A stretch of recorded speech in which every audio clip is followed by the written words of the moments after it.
قال يا محمد أخبرني عن الإسلام. قال الإسلام أن تشهد أن لا إله إلا الله وأن محمد رسول الله وتقيم الصلاة وتؤتي الزكاة وتصوم رمضان وتحج البيت إن استطاع إليه سبيلا. قال صدقت فعجبنا له يسأله ويصدقه. پچھلے ہفتے اس روایت کے متعلق کچھ گفتگو ہوئی تھی. اس حدیث کو حدیث جبرائیل کہتے ہیں، چونکہ وہ جو سوال کرنے والا ہے وہ حضرت جبرائیل علیہ السلام. اس روایت کا شان ورود، جیسا آیات میں ہوتا نا شان نزول کہ یہ آیت کس پس منظر میں نازل ہوئی، تو اس حدیث کا شان ورود یہ ہے، نبی کریم صلی اللہ علیہ وسلم کے پاس ایک مسافر آیا، صحابہ بیٹھے ہوئے تھے، تو اس نے رسول اللہ صلی اللہ علیہ وسلم کو پوچھا ذکر کون سے؟ تو صحابہ کرام رضی اللہ تعالی اجمعین نے آپ کی اجازت سے آپ کے لیے کچھ اونچی جگہ مقرر کر دی کہ آپ یہاں تشریف رکھیں تاکہ آنے والے کو پوچھنا نہ پڑے تو حضور کہا. وہ جگہ رسول اللہ صلی اللہ علیہ وسلم کی اجازت سے ایک اونچی سی جگہ بنا دی گئی. آپ صلی اللہ علیہ وسلم جب اس پر تشریف فرما ہوئے تو نبی کریم صلی اللہ علیہ وسلم نے فرمایا کچھ سوال کرو. حضور نے فرمایا کچھ پوچھو. اب مارے ہیبت روب کے، آپ صلی اللہ علیہ وسلم کا تو روب تھا، اللہ نے آپ کو روب عنایت فرمایا، تو صحابہ کچھ پوچھ نہیں سکے، کچھ سوال نہیں کیا صحابہ نے. اتنے میں جبرائیل علیہ السلام تشریف لائے، انہوں نے یہ سوالات کیے. یہ ہے اس کا شان وہ. تو انہوں نے کیا سوال کیا تھا؟ سوال یہ کیا تھا کہ اسلام کا متعلق آپ بتا دیجئے، اسلام کس کو کہتے ہیں؟ تو نبی کریم صلی اللہ علیہ وسلم نے حضرت جبرائیل کے اس سوال کے جواب پر ارشاد فرمایا، اس بات کی گواہی دینا کہ اللہ کے سوا کوئی عبادت کے لائق نہیں ہے، اور یہ کہ آپ اللہ کے رسول ہیں. دوسری بات یہ فرمائی کہ نماز ادا کریں. نماز سے متعلق گزشتہ ہفتے کچھ ضروری باتیں آ چکی تھی. تیسرے نمبر پر فرمایا وَتُؤْتِيَ الزَّكَاةَ، زکوٰۃ ادا کرو. اب یہ جو قرآن مجید میں بھی بارہا تذکرہ اقام الصلاۃ وایتاء الزکاۃ، اقیموا الصلاۃ وآتوا الزکاۃ، نماز قائم کرو زکوٰۃ ادا کرو، نماز قائم کرو زکوٰۃ ادا کرو. تو اب یہ جو زکوٰۃ کے لیے رسول اللہ صلی اللہ علیہ وسلم نے ارشاد فرمایا، ظاہر بات ہے کہ زکوٰۃ ہر ایک میں تو ہے نہیں. ظاہر بات ہے کہ زکوٰۃ ہر ایک پر تو ہے نہیں نا، تو اس کے کچھ اصول ہوں گے کہ زکوٰۃ کس کے ذمہ ہے. زکوٰۃ دیکھو قرآن کریم میں اللہ تبارک و تعالیٰ نے نماز کا حکم تو دیا، لیکن اس نماز کو کس طریقے سے پڑھا جائے گا یہ نہیں ہے قرآن میں. اقیم الصلاۃ یہ تو فرمایا کہ نماز قائم کرو، وآتوا الزکاۃ زکوٰۃ ادا کرو، نماز قائم کرو. طریقہ کار کیا ہوگا؟ زکوٰۃ ادا کرو تو زکوٰۃ کے متعلق تو اللہ نے فرمایا، لیکن زکوٰۃ ہوگی کس پہ؟ اس کے لیے کیا شرائط ہے اس کو بیان کیا گیا ہے حدیث شریف. اس کی تفسیر نبی کریم صلی اللہ علیہ وسلم نے بیان فرمائی ہے. گویا کہ اجمالی طور پر تو قرآن میں حکم ہے، تفصیلی طور پر نہیں، تفصیلی طور پر نہیں ہے. ایک یہاں پیر والی گلی میں قادیانی تھا، تو پتہ نہیں اس کا نام نے سنا ہے کہ مر گیا، تو یہ دار افطار آیا تھا اسی بات پر بحث کرنے کے لیے کہ صاحب میں تو تین نمازیں پڑھتا ہوں، 5 نمازیں فرض ہے ہی نہیں. تو میں نے ان سے کہا چلو اول تو یہ بات غلط ہے، لیکن تمہاری بات مانتے ہیں کہ 3 فرض ہے، قرآن سے یہ ثابت کرو وہ 3 جو پڑھی جائیں گی وہ کیسے پڑھی جائیں گی، اس کی ادائیگی کا طریقہ کیا ہے یہ قرآن سے ثابت کرو. اب ظاہر بات ہے کہ قرآن میں نماز کے پڑھنے کا طریقہ نہیں سکھایا گیا، نہیں بتایا گیا، اجمالی حکم ہے، اس کی تفصیل نبی کریم صلی اللہ علیہ وسلم نے کی ہے۔ تو میں نے کہا بھائی اس کی تفصیل بتاؤ، تو ظاہر بات ہے کہ تفصیل بغیر آقا کے بتائی نہیں جا سکتی ہے۔ تو میں نے کہا بھائی جو تم بتا رہے ہو وہ تو حدیث میں ہے، قرآن سے بتاؤ۔ تو تم تو اپنے آپ کو یہ کہتے ہو قرآن سے 3 ثابت ہے، تو نماز پڑھنے کا طریقہ بھی قرآن سے بتاؤ۔ جب یہ نمبر آیا کہ نماز 3 ہے، قرآن سے ثابت ہے، ٹھیک ہے، تو نماز پڑھنے کا طریقہ بھی قرآن سے ثابت کرو، ورنہ قرآن نماز پڑھنے کا طریقہ جب تم حدیث سے بتا رہے ہو تو نبی کریم صلی اللہ علیہ وسلم کی روایت ہے 5 نمازیں ہیں، تو 5 نماز ان کو بھی مانو پھر۔ مطلب اس کا مطلب تو یہ ہوا کہ جو اپنے مطلب کی چیز ہے حدیث، وہاں حدیث لے لی کہ ایک قرآن کی آیت لے لی، یہ تو نفسانی خواہش ہوئی، اپنے نفس کی اتباع ہوئی، نہ کہ شریعت کی اتباع ہوئی۔ تو بہرحال ایسے سرفرا لوگ ہیں، وہ اپنے آپ کو کہتے ہیں، لیبل لگاتے ہیں اہل قرآن۔ اہل قرآن تو ہم بھی، کہ ہم اہل قرآن نہیں، ہم قرآن کو نہیں مانتے۔ قرآن کو کون مومن نہیں مانتا؟ تو لیبل لگاتے، دھوکہ ہے۔ در حقیقت وہ منکرین حدیث ہے، یہ کہہ کر اس کی آڑ میں کہ ہم اہل قرآن ہیں، اس کی آڑ میں وہ حدیث کا انکار کرتے، تو وہ منکرین حدیث ہے در حقیقت ہوگا، حدیث کو نہیں ماننے کو۔ تو بہرحال ایسے سرفرے رہتے ہیں۔ اور ہمیشہ ایک بات یاد رکھیے گا، کبھی بھی جب آپ کو کسی چیز کا علم نہ ہو بحث مت کرو، کبھی بحث مت کرنا۔ کیوں کہ جب علم ہوگا نہیں، دوسرا آدمی دلیل سے کوئی بات بتا رہا تو آپ کے ذہنوں میں کبھی یہ بات تو ٹھیک ہے، تو آپ بحث مت کرو۔ کل کو بھائی ہم جن کی اقتدا کر رہے ہیں، جو ہمیں بتلا رہے ہیں، آپ ان کے پاس چلیے، ان سے بحث کریے۔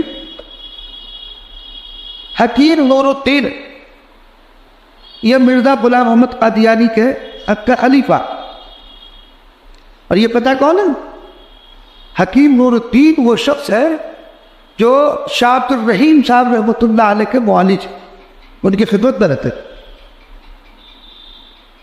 تو شاہ عبد الرحیم صاحب نے پیشین گوئی فرما دی تھی۔ شاہ عبد الرحیم صاحب علیہ الرحمہ نے فرمایا کہ حکیم صاحب ہم تمہیں ایک بات بتا رہے ہیں آج۔ کہنے لگے کیا حضرت؟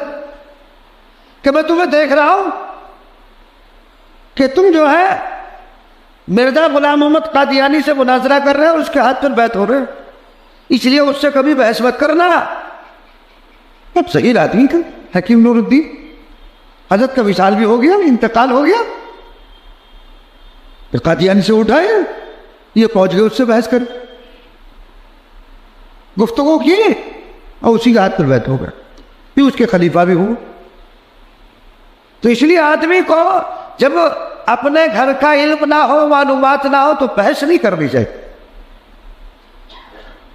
چونکہ بحث کر کے اپنا ہی نقصان ہوگا۔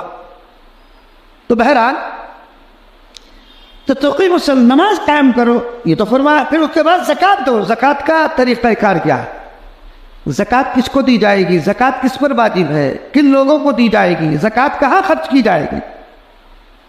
تو ایک موٹی موٹی بات یاد رکھیے، وہ بتا دیتا ہوں کہ زکوٰۃ اس شخص پر واجب ہے جس کے پاس 7.5 تولہ سونا، 52.5 تولہ چاندی، یہ تو الگ الگ نصاب اتنا ہو، یا سونا اور چاندی، کچھ سونا ہے کچھ چاندی ہے، دونوں کو ملا کر چاندی کا نصاب پورا ہو جائے، یا کسی کے پاس مال تجارت اتنا ہے یا کیش اتنا ہے جو 52.5 تولہ چاندی کی قیمت کو پہنچ جائے، تو وہ شخص صاحب نصاب کہلاتا ہے۔ شریعت کی نظر میں اس کو صاحب نصاب کہتے ہیں، اس پر زکوٰۃ فرض ہے۔ اب 52.5 تولہ چاندی کی قیمت کیا ہوگی وہ سنار بتائے گا۔ ظاہر بات ہے کہ مفتی تو مسئلہ بتائے گا، اس کی چونکہ قیمت گھٹتی بڑھتی رہتی ہے، تو جس دن آپ حساب کر رہے ہیں اپنی زکوٰۃ کے نکالنے کا، اس دن قیمت معلوم کرو کہ کیا قیمت اوپر نیچے ہوتی رہتی ہے۔ دوسری بات یاد رکھیے گا، یہ تو ہوا نصاب، لیکن اس نصاب پر سال کا گزرنا شرط ہے۔ مثال کے طور پر میں آج 52.5 تولہ چاندی کا مالک آج کی تاریخ میں ہوا، تو آنے والی جو آج کی تاریخ ہوگی اس تاریخ تک شروع میں اور آخر میں میرے پاس 52.5 تولہ چاندی یا اس کی قیمت اتنی رہنی چاہیے. درمیان میں کم زیادہ ہوتی رہے کوئی بات نہیں، سال کے شروع میں سال کے آخر میں اگر اتنا موجود ہے تو اب مجھ پر زکوٰۃ فرض. بہت سے لوگ کیا سمجھتے ہیں کہ ہر مال پر سال گزرنا شرط ہے. نہیں، یہ غلط. ہر مال پر نہیں. مثال کے طور پر میں صاحب نصاب ہے نا، میرے نصاب پہ سال پورا ہو گیا، زکوٰۃ مجھ پر فرض ہو گئی. لیکن ایک رقم میرے پاس آئی، میرے جو زکوٰۃ ادا کرنے کا وقت ہے، مان لیجئے پہلے رمضان کی پہلی تاریخ کو میں زکوٰۃ کا حساب کرتا ہے نا. اب 2 دن پہلے میرے پاس ایک رقم آ گئی کہیں سے، 50,000 روپے کوئی دے گیا. اب یہ جو 50,000 روپے ہے ان پر بھی زکوٰۃ فرض ہوگی. آپ یہ نہیں کہیں گے کہ صاحب اس 50,000 روپے تو سال گزرا نہیں ہے تو ابھی 2 دن پہلے آئے. نہیں، آپ کے زکوٰۃ نکالنے سے جو آپ کی تاریخ متعینہ ہے اس سے پہلے جب یہ پیسے آپ کے پاس آ گئے، جب آپ حساب کرنے بیٹھیں گے تو وہ زکوٰۃ کے حساب میں اس کو کاؤنٹ کیا جائے گا، اس کو گنا جائے گا. ہاں، 1 تاریخ کو آپ نے حساب کر لیا، 2 تاریخ کو کوئی رقم آپ کے پاس آ گئی، اب اس کی زکوٰۃ نہیں ہوگی، اب اس کا اگلے سال حساب لگے گا. تو ہر مال پر سال گزرنا شرط نہیں ہے. اگر کوئی درمیان میں بھی آپ کے پاس پیسہ آ جائے، مال فروخت ہو جائے تو اس آنے یا پروفٹ زیادہ ہو جائے تو اس پر کیا ہوگا؟ اس پر آپ کی زکوٰۃ ہوگی. اچھا، یہ تو نصاب ہوا، زکوٰۃ کی ادائیگی کی بات ہوئی، نصاب کی بات ہوئی. آپ کے پاس زمین ہے، مکان ہے، گولڈ ہے. جب آپ زکوٰۃ ادا کر رہے ہیں تو آپ نے پلاٹ لے رکھا ہے، مکان لے رکھا ہے بزنس کے پرپس سے، یعنی آپ تجارت کرتے ہیں، زمین لی بیچ دی، مکان لیا بیچ دیا، یہ خرید و فروخت کا کام آپ کا ہے. تو جب آپ زکوٰۃ ادا کرنے کا جو آپ کا حساب لگا رہے ہیں، جس تاریخ میں جو آپ کی متعینہ تاریخ ہے، اب آپ کے پاس ایک پلاٹ ہے، مثلا آپ نے خریدا تھا 10 لاکھ روپے کا، لیکن جس وقت آپ حساب لگا رہے ہیں اس وقت اس کی ویلیو ہو چکی ہے 15 لاکھ روپے. تو زکوٰۃ 15 پہ دیں گے، 10 پہ نہیں دیں گے. اب آپ کہیں گے صاحب ٹھیک ہے، 15 کا اس کی ویلیو 15 کی ہے، لیکن 14 میں بھی بک سکتا ہے، 13 میں بھی بک سکتا ہے، 16 میں بھی بک سکتا ہے. اب کیا کریں؟ میں ایک لمسم وہاں معلومات کر کے جو ڈیلر لوگ ہوتے ہیں یا دلال لوگ ہوتے ہیں انہیں معلوم رہتا ہے. آج کل تو سب پتہ چل جاتا ہے، کوئی ایسی ڈھکی چھپی بات نہیں ہے. کم زیادہ ہو جائے تو اس میں کوئی حرج کی بات نہیں. تو جو اس کا موجودہ ریٹ ہوگا اس کے اعتبار سے زکوٰۃ دی جائے گی. اور ایک بات اور یاد رکھیے سونے کے متعلق، سونے میں جب آپ زکوٰۃ نکال رہے ہیں تو سونے میں بیچنے کا ریٹ الگ رہتا ہے، خریدنے کا الگ رہتا ہے. آپ نے دیکھا ہوگا، آپ اگر اپنا سونار کو بیچنے کے لیے جائیں گے تو وہ کم ریٹ پہ لے گا، اور آپ اگر اس سے خریدیں گے تو زیادہ ریٹ پہ دے گا. تب ہاں، وہ ہر ایک کا الگ الگ ہے. کوئی 90% پر، کوئی 85% پر، کوئی 70-75%، ہر ایک کا الگ الگ ہے.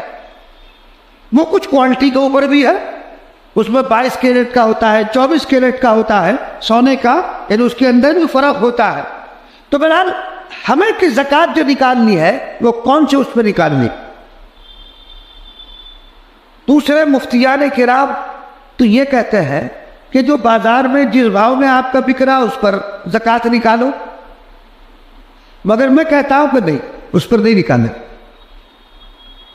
سونے کی جو قیمت ہے اس پورے وزن کی زکوٰۃ دی جائے گی، اس میں پرسنٹیج نہیں کاٹیں گے.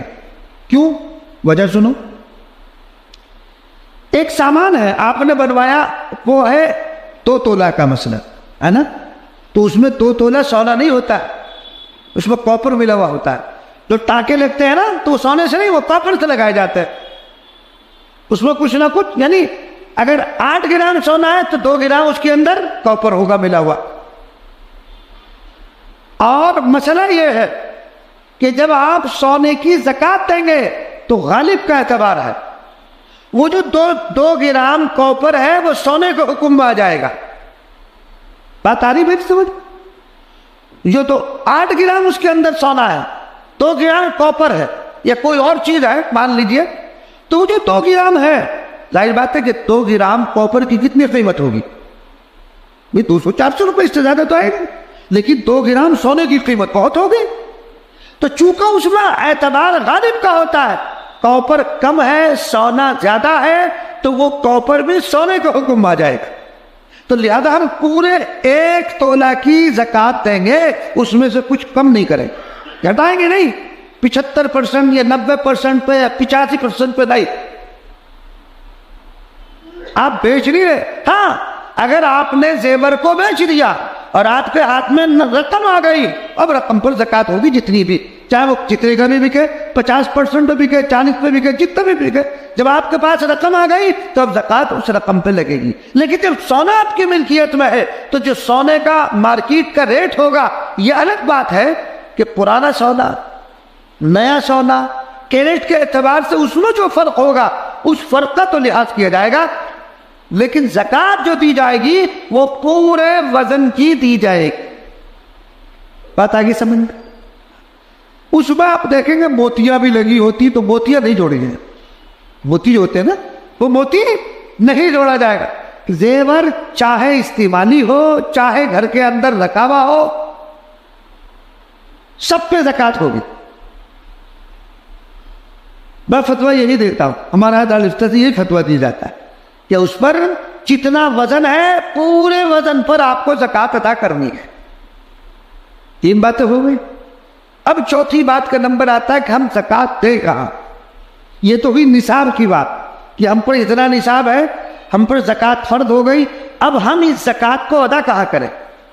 نبی کریم صلی اللہ علیہ وسلم نے ارشاد فرمایا، تؤخذ من الاغنیاء وترد الى الفقراء، مالداروں سے لو اور غربا پر تقسیم کرو.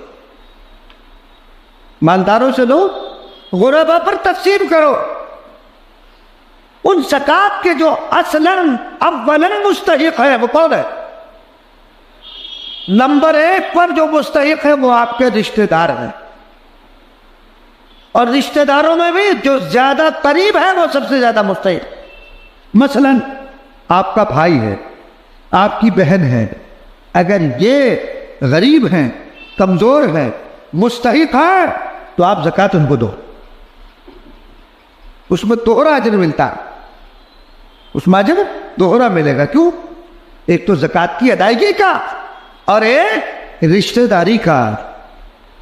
باپ بیٹے کو زکات نہیں دے سکتا، بیٹا باپ کو زکات نہیں دے سکتا ہے، بہن بھائی کو زکات دے سکتی ہے، بھائی بہن کو زکات دے سکتی ہے. ایک اصول یاد رکھیے اس میں، دیکھو ایک اصول بتا دیتا ہوں آپ. جس سے پیدائش کا تعلق ہو اس کو زکات نہیں دی جا سکتی، نیچے کی طرف بھی اوپر کی طرف بھی.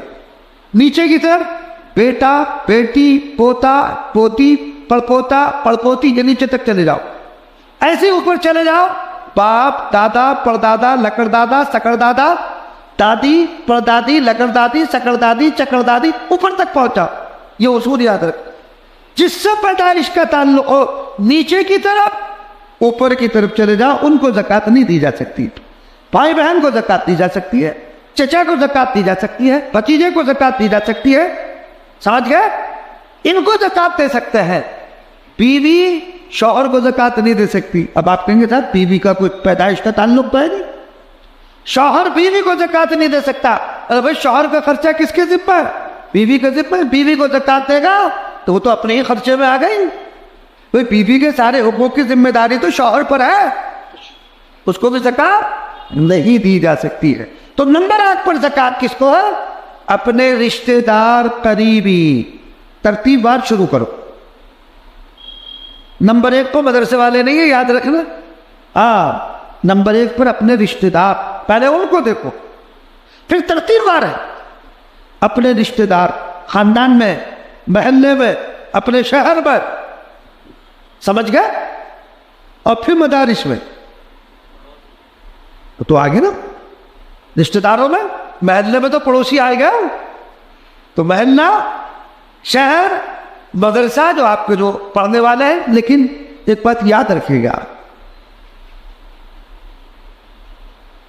مدرسے میں بھی زکات چھان بین کر کے دو.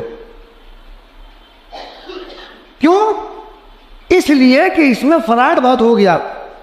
اب آپ کو میں بھی تازہ بات بتاتا ہوں, تازہ بالکل. ایک صاحب مجھے لے گئے کہ جی ہمارا مدرسہ دیکھ لو. میں نے کہا چلو بھائی دیکھ لیتے ہیں. میں چلا گیا, یہ قریب ہے یہاں سے تقریباً 7-8 کلومیٹر. کوئی بات نہیں, میں نے مدرسہ دیکھ لیا. اب میرے نام لے کر شہر کے ایک مالدار کے پاس پہنچ گئے کہ صاحب مفتی صاحب دیکھا ہے مدرسہ, چاہے ان سے تصدیق کر لوں. ان کا فون میرے پاس آیا کہ جی آیا, اور کہہ رہے کہ میں دیکھ آیا. میں نے دیکھ لیا ہے. مدرسے میں جب میں پہنچا 7 بچے تھے, اور جو میں نے ان کے رجسٹر چیک کیے, جو رجسٹر حاضری لیتے ہیں نا بچوں کو, اس میں 21 بچوں کی ہر انٹری تھی. وہاں بتا رہے کہ 300 بچے پڑھتے ہیں. ہے کتنا بڑا جھوٹ. یعنی میں خود دیکھ کر آیا, وہ میرے پاس ہی آئے. مطلب 10 چکر میں پریشان ہو گیا. اب عالم آدمی نے ڈانٹے بھی کیسے, وہ بار بار کہا جی ان کو فون کر دو, وہ میرا لنکٹر کروا دے مدرسے کا. میں نے کہا بھائی دیکھو, یہ بھی ایک شرعی ذمہ داری ہے. ہمارا آپ کا تعلق رہا اپنی جگہ پر, لیکن جب بات کوئی شریعت کی آئے گی تو اس میں یہ نہیں دیکھا جائے گا کہ یہ میرے خاندان کا ہے, یہ میری لائن کا آدمی ہے. نہیں, سچائی بیان کرنے سے. تو میں نے جو ہے ان کو بتا دی کہ لگے کہ یہ فون کر دو. میں نے کہا بھائی دیکھو فون تو میں کر دوں گا, لیکن جو سچائی ہے بتائیں ہو جائے گی. ابھی تک وہ پیچھے پڑا ہوا ہے. اب آپ بتائیے, جہاں 7 میں نے 7 اور رجسٹر بڑھ کے چلو کرنے کے چھٹی کر دی تھی, پانی آ گیا تھا, 1000 بہانے انہوں نے لیے. اور میں نے کہا بھائی مین چیز تو رجسٹر ہے نا بھائی. استاد رجسٹر لیتا تو اس سے پتہ چلے گا کتنے بچے پڑھنے آ رہے ہیں. اس میں 21 بچے تھے, بتا رہے 300 بچے. تو زکوٰۃ کیسے ادا ہو, زکوٰۃ کیسے ادا ہوگی ایسی صورت؟ تو اس لیے بڑی احتیاط کی ضرورت ہے. دیکھو جس طرح زکوٰۃ فرض ہوتی ہے نا, اسی طرح آپ پر یہ بھی فرض ہے کہ اپنی زکوٰۃ کو صحیح جگہ پر لگاؤ. آپ اپنی زکوٰۃ کو صحیح جگہ پر لگاؤ. بمبئی میں تو ایک جگہ میں بیٹھتا ہوں, وہ میری تصدیق سے دیتے ہیں چندہ. ارے صاحب میں نے بیٹھنا ہی چھوڑ دیا. اگر آپ ان کا حال دیکھ لیں گے نا, وہ گالم گلوچ, اور وہ بھائی جو کاغذ بتا رہا ہے, کاغذ کو دیکھ کے تو بتایا جائے گا کہ یہ اصلی ہے فردی ہے. ایک جگہ میں بیٹھا ہوا تھا اور مفتی مظفر صاحب کی تحریر اور دستخط بالکل فرضی. میں نے دیکھا, میں نے کہا بھائی یہ دستخط تو مفتی صاحب کا ہے, اس لیے کہ ہم تو رہے, ہم نے حضرت کا دستخط دیکھا. جی صاحب وہ تو مارنے لڑنے کے لیے تیار, گالم گلوچ پوترا. میں نے کہا بھائی ہم تو چل رہے, تم ہی زکوٰۃ تقسیم کرتے رہے, ہمارے بس کی بات نہیں. مطلب عجیب حال. ایسا معلوم ہوتا ہے جیسے اپنی ذات کے لیے زکوٰۃ آدمی لے رہا. دھرابی ایک جگہ ہے بمبئی میں, ایک صاحب تھے اعظم گڑھ کے, بہت اچھی زکوٰۃ ماشاء اللہ تقسیم کرتے تھے, کروڑوں میں ان کی زکوٰۃ تقسیم ہوتی تھی. اور غربا اور مدارس کے سفراء لائن لگی رہتی تھی وہاں. ہمارے بھی ان سے بیچاروں سے اچھے تعلق تھے, کیونکہ مدرسے کی وجہ سے لوگ عزت دیتے ہیں, بڑا ادارہ. خیر میں جو پہنچا بھیڑ لگی ہوئی ہے. اب وہاں دیکھا, میں نے کہا بھائی فلاں صاحب کہا گیا کہ اچھا آپ کہنے کا آپ کو پتہ نہیں میں غریبی کو ڈوبا دوں, تو ان کا تو انتقال ہو گیا. بولتے اچھا, تو میں نے کہا جب انتقال ہو گیا تو آپ یہ کیا تقسیم کر رہے ہیں کہ بھائی صاحب کی زکوٰۃ دے رہے ہیں؟ تو میں نے کہا بھائی صاحب تو دنیا سے چلے گئے, تو مردہ پہ کوئی زکوٰۃ ہے؟ بھائی صاحب کا تو انتقال ہو گیا. میں نے کہا یہ زکوٰۃ دینا بھی جائز نہیں ہے اور لینا بھی جائز نہیں. حالانکہ ہماری محمد مدرسے کی رسید تھی, بڑی رسید تھی. کہنے لگے ناجائز کیوں ہے؟ میں نے کہا بھائی یہ جو کچھ تقسیم کر رہے ہو یہ ترکہ ہو گیا ورثہ کا, یہ ورثہ کا حق ہے. وہ ان کے سالے تھے جو زکوٰۃ تقسیم کر رہے تھے.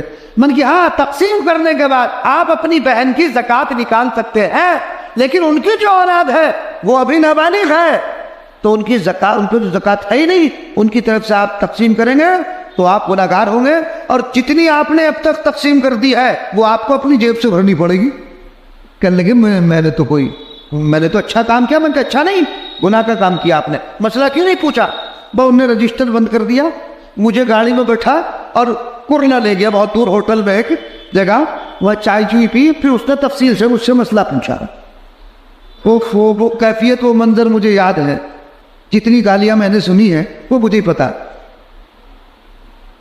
ارے بھائی, جب تم ایک ناجائز چیز دو گے, بچوں کو کھلاؤ گے, تو اس کے اثرات کیا ہوں گے؟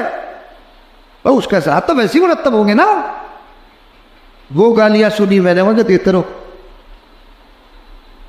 خیر وہ اس نے رجسٹر بند کیا اور زکوٰۃ کسی کو نہیں. من زکوٰۃ ہے ہی نہیں. جب زکوٰۃ ہے ہی نہیں تو اس کا لینا کیسے جائز ہوگا؟ بھائی مسئلہ تو پہلے ہی بتانا چاہیے, خوش ہونا چاہیے بھائی چلو ایک گناہ سے ہم بھی بچ رہے. پھر میں نے اس کو تفصیل سے بتایا بھائی یہ شکل ہے, ابھی زکوٰۃ کسی پر نہیں ہے, نہ تمہارا تقسیم کرنا جائے. کتنی تقسیم کی وہ سب تمہیں دینی پڑے گی اپنی جیب سے. کہنے لگا مجھ سے, آپ اچھا تم نے پھنسا دیا مجھے. میں نے کہا پھنسایا نہیں, بچا دیا, آخرت کی پکڑ سے بچ گیا. تو برحال اپنا کرتے ہیں بھائی, ہم تو دیکھتے ہیں نظراتے ہیں, اللہ تعالیٰ حفاظت فرمائے. ہندوستان جیسی جگہ میں ہم رہ رہے ہیں جہاں چاروں طرف کفر کا ولولہ ہے, اور ظاہر بات ہے کہ مدارس میں زکاتیاتی امداد کو دیتے ہیں, تھوڑی بہت امداد, اور پھر اس میں بھی اس طرح کی گڑبڑیں ہو, تکلیف ہوتی ہے. اب وہ معمولی امداد دیتا کون؟ وہ دیتا نہیں. وہ تو ٹھیک ہے جیسی لائن بنائیں گے, لیکن ہمارے اندر بھی تو جذبہ ہونا چاہیے کہ بھائی ہم زکوٰۃ نہیں دیں گے. ایک صاحب ہے ہمارے دوستوں میں, وہ زکوٰۃ نہیں دیتے, اور بڑی اچھی رقم ان کی زکوٰۃ کی بنتی. کہتے ہیں کہ میں زکوٰۃ اپنے رشتہ داروں میں غربا میں تقسیم کرتا ہوں, اور مدارس کو امداد کی رقم دیتا ہوں, اور امداد کی رقم بھی کروڑوں میں تقسیم کرتے ہیں. وہ امداد تو وہ زیادہ اچھا. سید کو زکوٰۃ دینا جائز تھی نہ. سید کو اگر وہ واقعتاً سید ہے, ہاشمی ہے, تو سید کو زکوٰۃ دینا جائز نہیں. صدقہ نافلہ دیا جا سکتا ہے, صدقہ واجبہ میں ان کو نہیں دے سکتے.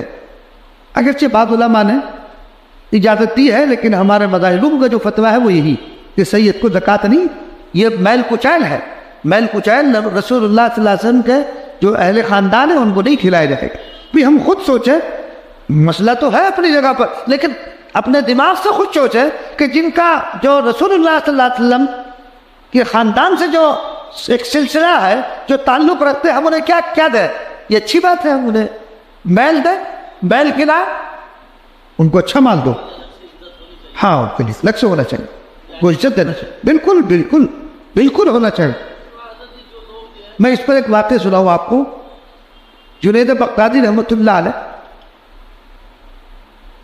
یہ پہلوان تھے, اور شاہی پہلوان تھے, ایسے نہیں شاہی پہلوان.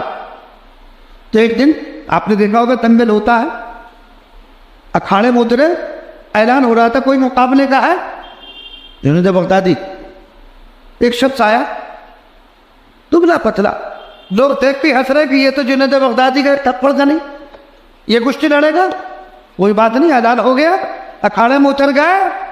اس آنے والے نے کان میں کہا جنید بغدادی رحمۃ اللہ علیہ, حضرت میں سید ہوں اور کئی روز کے فاقے سے ہیں, میرے بچے بھوکے ہیں, آج اگر آپ چت ہو گئے انعام مجھے مل جائے گا, میرا خرچہ چل جائے گا, میرے بچوں کی جو بھوک ہے.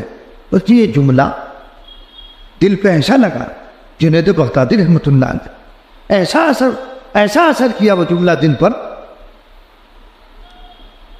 اعلان ہو گیا, دونوں اتر گئے, چند پیترے کھا کر جنید بغدادی چت ہو گئے. اب ظاہر بات ہے جو شاہی پہلوان کو چت کرتے کتنا بڑا انعام ملے گا. انعام مل گیا, خوشی خوشی وہ چلا گیا. جنید بغدادی رحمۃ اللہ علیہ رات کو جب لیٹے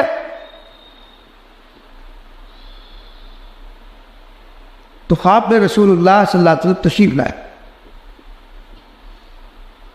آپ صلی اللہ علیہ وسلم نے فرمایا, جنید تم نے ہمارے خاندان کے ایک فرد کی عزت کا خیال رکھا, بولو کیا چاہتے.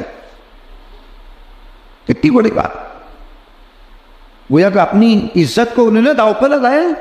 یہ بڑی بات ہے, کوئی معمولی بات نہیں. جب بیدار ہوا دل کی دنیا بدل چکی تھی. پہلوانی کو چھوڑ دیا, اور آپ قصے سنتے رہتے ہیں کتنے بڑے ولی اللہ، کتنے بڑے ولی اللہ، تو اس کو عزت اور احترام دینا چاہیے. لیکن اس کو بھی چاہیے کہ وہ اس نسبت کا لحاظ رکھے کہ اپنے آپ کو صحیح رکھے، اپنے آپ کو شریعت کے مطابق، اپنا ظاہر باطن مکمل شریعت کے مطابق ہونا چاہیے. اس کو بھی خیال رکھنا چاہیے. یعنی بات دو طرفہ ہونی چاہیے، دونوں طرفہ. وہی تو میں نے کہا دیا، ظاہر اور باطن اپنا شریعت کے مطابق اس کو رکھنا چاہیے. قرآن سید کو زکوٰۃ نہیں دی جا سکتی ہے، تو زکوٰۃ کے سلسلے میں بہت سوچ سمجھ کر اور تحقیق کرنے کے بعد پھر زکوٰۃ دینی چاہیے. یا جو آپ کے اعتماد میں ہے، جن پر آپ کو اعتماد ہے، کوئی مدرسے والے باہر سے آ رہے ہیں تو کہتے بھائی مدرسے کی وہ لے آؤ، تصدیق لے آؤ. یا کوئی آپ کسی شخصیت پر آپ کو اعتماد ہے کہ ان کی تصدیق لے آؤ، ہم دے دیں گے. تو بہرحال ظاہر بات ہے کہ ہر جگہ تو آدمی تصدیق کے لیے جا نہیں سکتا. میرا کہنے کا مقصد یہ کہ تحقیق کے بعد ہی دینا چاہیے، کیونکہ یہ ایک فریضہ ہے، فرض ہے. یہ جیسے زکوٰۃ نکالنا فرض ہے آپ کے ذمہ، ایسے ہی اس کو صحیح لوگوں تک پہنچانا بھی فرض ہے. اب بعض لوگ کیا کرتے ہیں، تعلیم پر خرچ کرتے ہیں. اچھی بات ہے، غریب ہے، چند طلبہ پڑھ لے، آپ نے ان کی ذمہ داری لے لی، لیکن آپ نے ڈائریکٹ بینک میں ان اسکول کے مدرسے کے کھاتے میں جمع کرتی، زکوٰۃ ادا نہیں ہونی. زکوٰۃ میں مالک بنانا شرط ہے. تؤخذ من الاغنیاء وترد الى الفقراء، مالداروں سے لو، غریبوں کو دو، ان کو مالک بنا دو. مالک بنانے کے بعد پھر ان کو اختیار ہے، مالک بنانے کے بعد اب ان کو اختیار ہے کہ وہ جہاں چاہے خرچ کر دے. اسی لیے میں کہا کرتا ہوں، یاد رکھنا یہ بات بھی، جو بچے غریب ہوتے ہیں، ہم ظاہر بات ہے ہمدردی ہونی بھی چاہیے. ہم ان بچیوں کو جہیز دے دیتے ہیں، پیسے دے دیتے ہیں، کسی نے تولہ 2 تولہ سونا دے دیا ہے نا.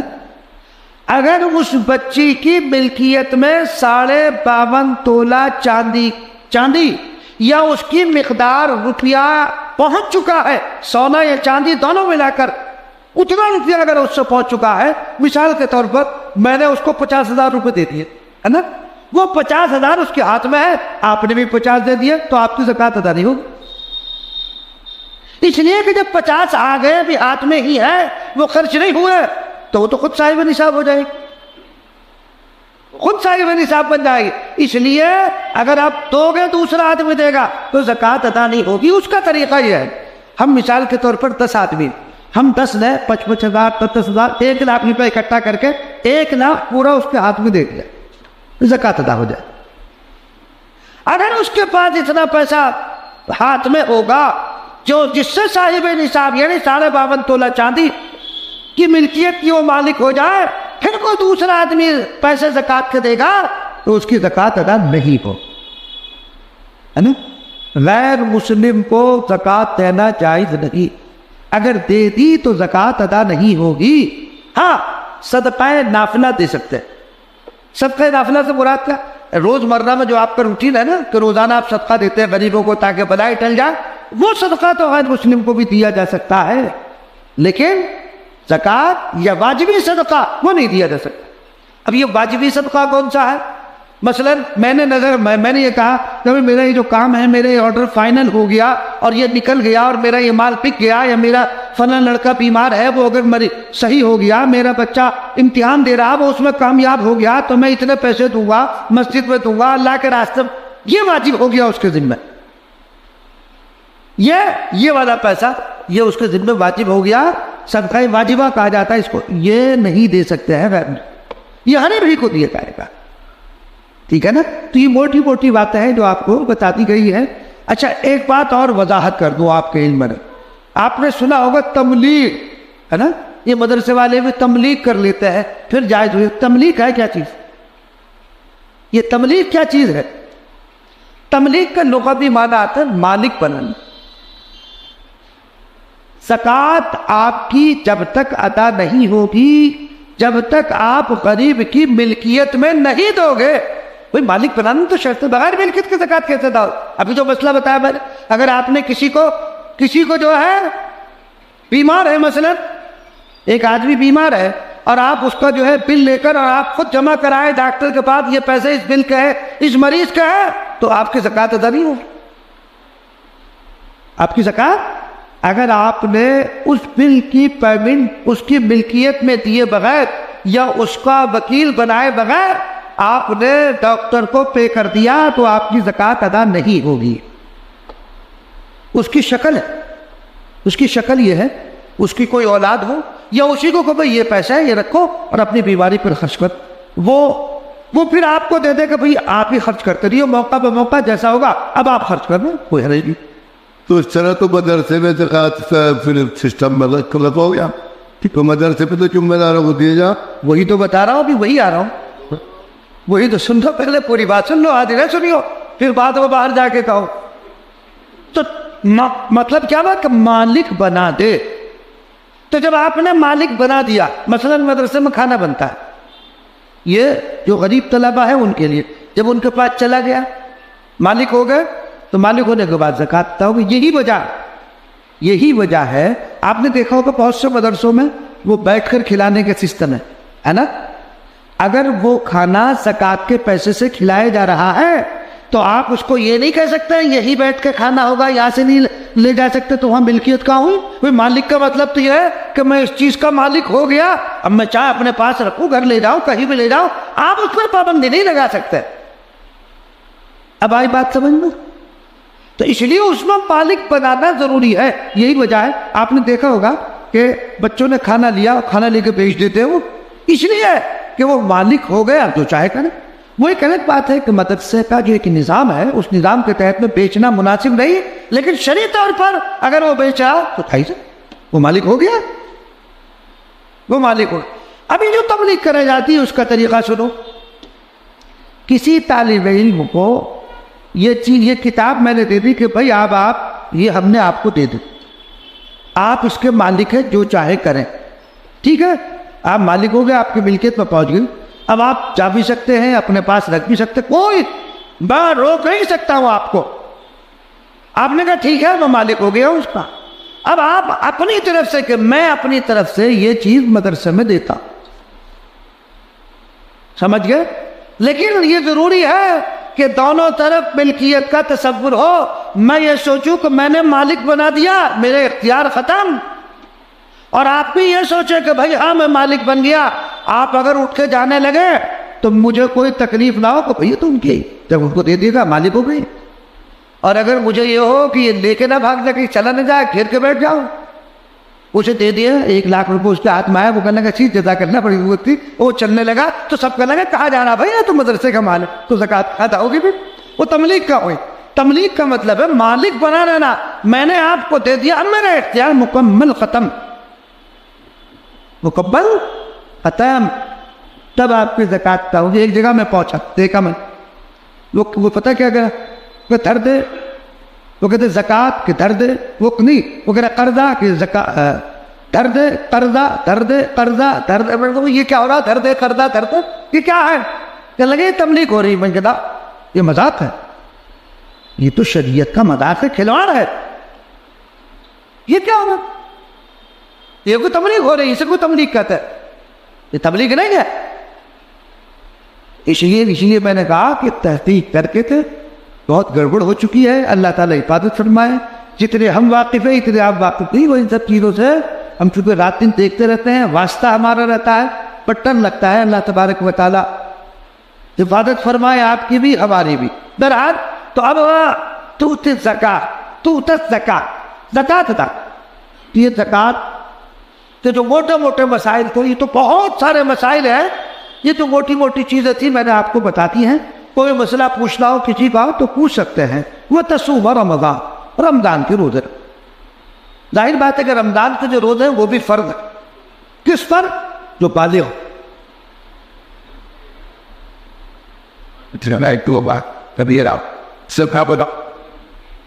کیا کہہ رہے؟ زکوٰۃ دیکھو یاد رکھنا، زکوٰۃ نکالتے وقت نیت کر لے کافی ہے، زکوٰۃ دیتے وقت نیت کر لے کافی۔ مثلا آپ نے 1 تاریخ کو حساب لگایا، آپ کے زکوٰۃ کی رقم 2 لاکھ روپے بیٹھی، آپ نے 2 لاکھ روپے ایک طرف رکھ دیے کہ بھئی یہ زکوٰۃ کے ہیں، اب آپ دیتے جا رہے ہیں، اب یہ نیت کرنے کی ضرورت نہیں ہے، نکالتے وقت آپ نے نیت کر لی وہ کافی ہے۔ اگر نکالتے وقت نہیں کی، جس وقت آپ دے رہے ہیں اس وقت نیت کر لیں، بھئی اپنے دل میں کہ نیت زکوٰۃ۔ حتیٰ کہ فقہاء نے لکھا ہے کہ بعض مرتبہ ایسا بھی ہوتا ہے، مثلا بھائی ہے، ظاہر بات ہے کہ غیرت مند، غیرت بھی تو کوئی چیز ہے، بھئی غیرت بھی تو کوئی چیز ہے، یا ایک بھائی نہیں، ایک آدمی ہے، پہلے اس کا اچھا کاروبار تھا، نوکر ملازم کام کرتے تھے، لیکن ایک دن وہ آیا تو بیچارے کے پاس کچھ بھی نہ بچا، ہے نا؟ آپ دیکھ رہے ہیں، محسوس کر رہا ہے، لیکن وہ مانگ نہیں سکتا، وہ زبان نہیں کھول سکتا ہے۔ آپ گئے چپکے سے، کبھی یہ میری طرف سے ہدیہ ہے، نیت زکوٰۃ کی کر لی اور یہ کہہ دیا کہ ہدیہ ہے، زکوٰۃ ادا ہو جائے۔ دیکھو شریعت نے کتنی آسان، تنگی نہیں ہے، شریعت نے آسانی اور سہولت رکھی، تو اس لیے ایسے لوگوں کو تلاش کرنا چاہیے، ایسے لوگوں تک زکوٰۃ پہنچاؤ جن کو جو سوال نہیں کر سکتے، جن کی پہلے حیثیت اچھی تھی اور آج بیچاروں کو کچھ نہیں ہے، مانگ نہیں سکتے، مارے شرم کے اس بے عزتی سمجھتے ہیں۔ اور ظاہر بات ہے کوئی بھی ہو، اگر آپ بلندی پہ ہو اور ایک دم جو ہے اور اونچ سے زوال پر آ جائے اور کچھ نہ بچے تو آپ سوال نہیں کریں گے، ایسے لوگوں کو جا کر دینا چاہیے۔ ہم کنڈی کھٹکھٹا کر جا کر دیں، یہ نمونہ پیش کرو۔ حضرت عمر رضی اللہ تعالیٰ عنہ کا دور خلافت پڑھیے، رات کو کندھے پر رکھ کر لوگوں کو پہنچا کر آتے تھے۔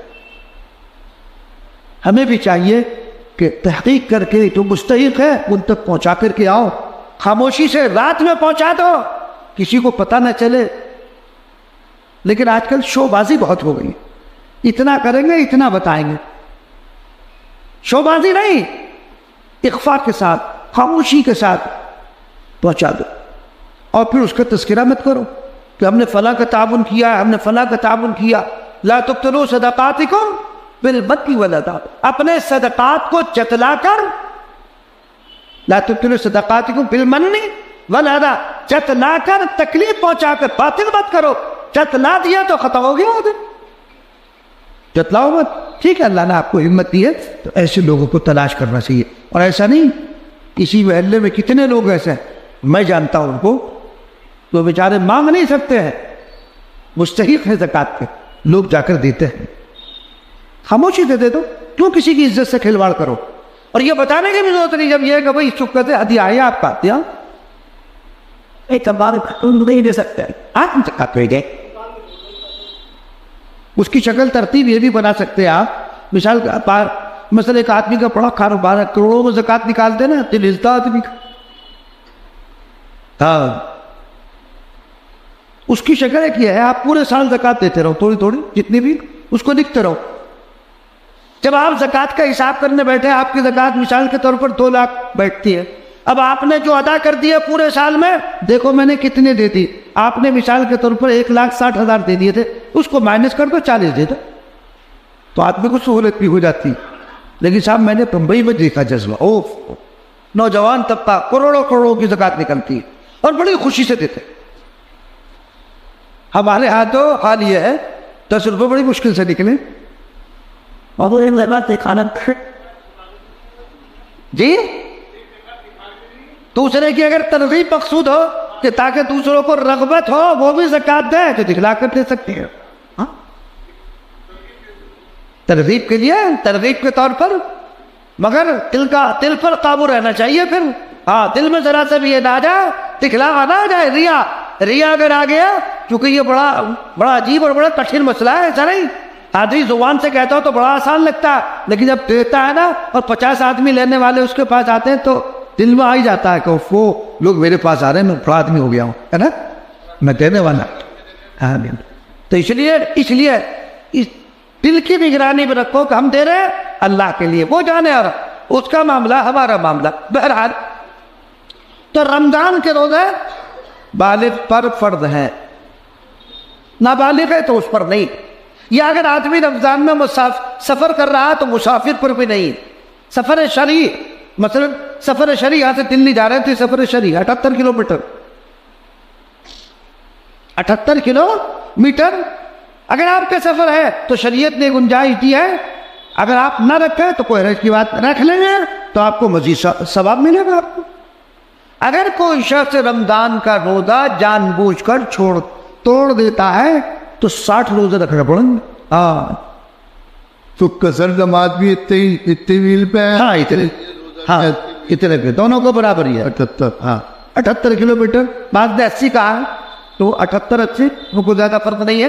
تو بہرحال تو روزہ اگر کوئی مریض ہے مثال کے طور پر، بیمار ہے آدمی نہیں رکھ سکتا، تو جب صحت مند ہو جائے تب اس کی قضا کر لے، ہے نا۔ لیکن اگر ایسا مریض ہے کہ صحت کی امید ہی ختم ہو گئی تو وہ اس کا فدیہ دے سکتا ہے، اور اس کا فدیہ وہی ہے جو نماز کا فدیہ 2.25 کلو گیہوں، ٹھیک ہے۔ لیکن اگر 2.25 کلو گیہوں دینے کے باوجود صحت مند ہو جائے تو پھر رکھنا پڑے گا، پھر اس کو کیا کرنا پڑے گا؟ رکھنا پڑے گا۔ یا ایسے ہی آج کل شوگر جن کے ہائی لیول پر ہوتی ہے، بہت بڑی شوگر ہوتی ہے، تو ان کو تو ہر آدھے گھنٹے بعد کھانا چاہیے، وہ زندہ نہیں رہ سکتا ہے، تو ایسا آدمی کیا ہے، روزہ نہ رکھ کر فدیہ دے سکتا ہے۔ ہاں اگر وہ اس بیماری سے جب بھی چھٹکارا مل جائے اس کو رکھنا پڑے گا، اس کی قضا۔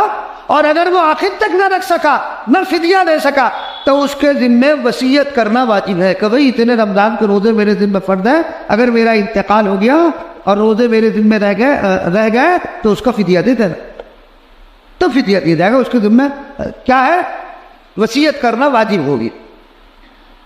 آگے ہے وتحج البیت ان استطاع الیہ سبیلا، اور بیت اللہ حج بیت اللہ اگر استطاعت رکھتا ہو اس کی طرف، یعنی حج بیت اللہ جو ہے، حج کس پر فرض ہے؟ حج فرض ہے صاحب مال پر، صاحب استطاعت، جو یہاں سے جانے، وہاں جتنے دن رہنا ہے اتنے دن کے اخراجات اور گھر کی واپسی تک، اور جتنے دن گھر وہاں رہنا ہے اتنے دن گھر کے کھانے پینے ضروریات کا انتظام جس کے پاس ہوگا اس پر حج فرض ہے۔